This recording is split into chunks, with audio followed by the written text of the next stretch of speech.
Bitcoin still around the same place as yesterday. Still a little bit below 66,000.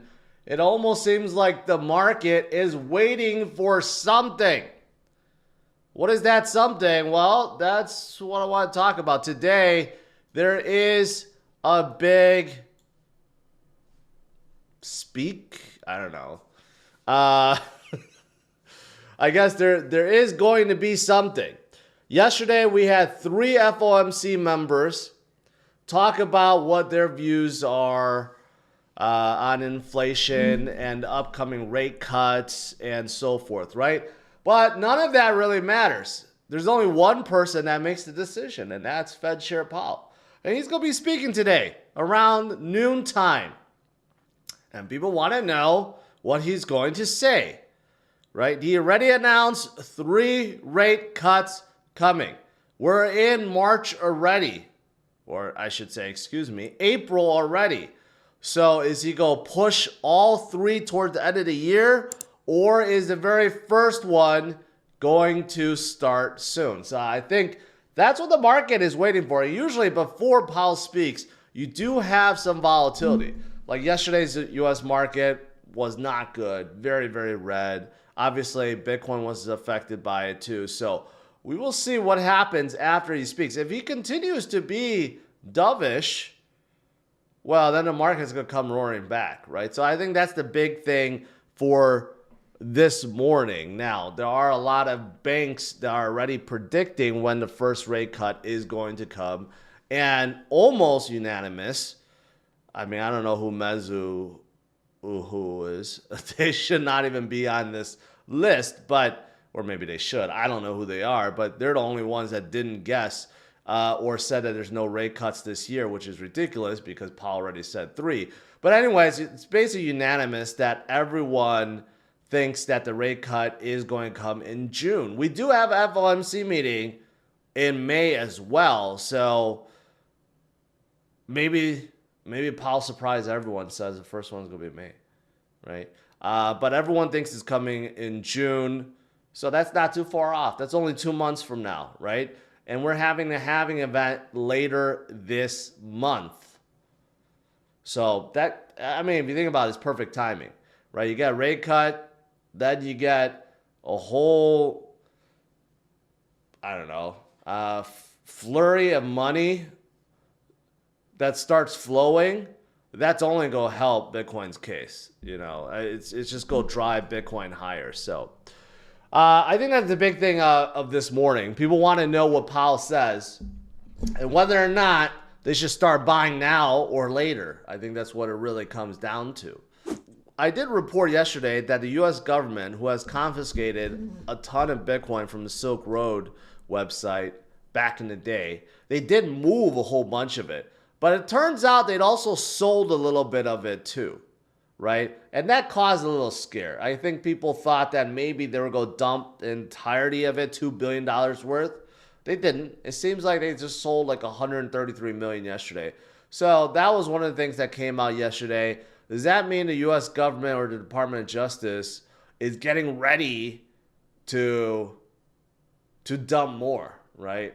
Maybe not. We don't know. I mean, considering, look at what's been happening with Grayscale. They've dumped like $15 billion of the Bitcoin, and the market is still strong. So even if the U.S. government dumps $2 billion, unless they just decide to purposely drop the price by selling it on Coinbase Spot, for example, we're probably not going to see much of it. Grayscale did not lead the selling yesterday among the ETFs. In fact, it was ARK. ARK actually had a gigantic, enormous outflow day, and no one can figure out why. If you look at all the other ETFs, like BlackRock still took in 150 million, and Fidelity took in 45 million, and the others took in a lot. Grayscale, their selling continues, but dropped significantly down to 82 million. But ARK sold 87 million, which is really, really interesting.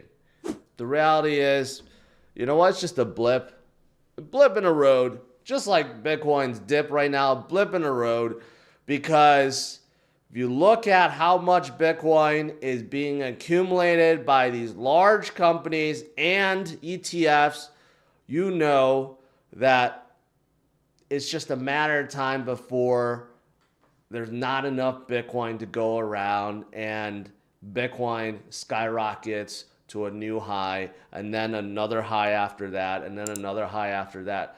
I mean, even with Grayscale selling like 15 billion or 14 billion worth of Bitcoin, they still hold 328,000 Bitcoin. Now, hopefully they don't have to sell all of it and give it to BlackRock, but you could see the difference between BlackRock and Grayscale not that far off, considering they are still buying by hundreds of millions per day, right? But BlackRock is well above MicroStrategy now, and MicroStrategy and Michael Saylor continues to buy too.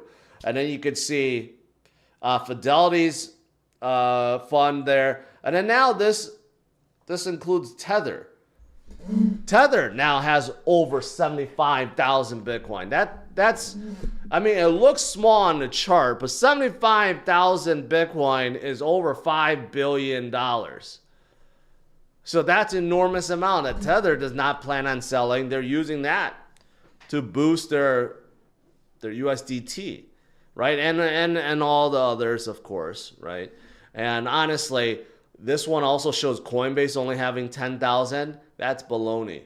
Coinbase has like $30 billion of the Bitcoin. That's not like showing up, right? I don't know how they do their accounting, but they have way, way more than what is displayed here, right? So, I mean, if you just do the math, there's only so many Bitcoin out there, right? 19 point something million. There's 2 million left waiting to be mined, but that's spread out over 100 years.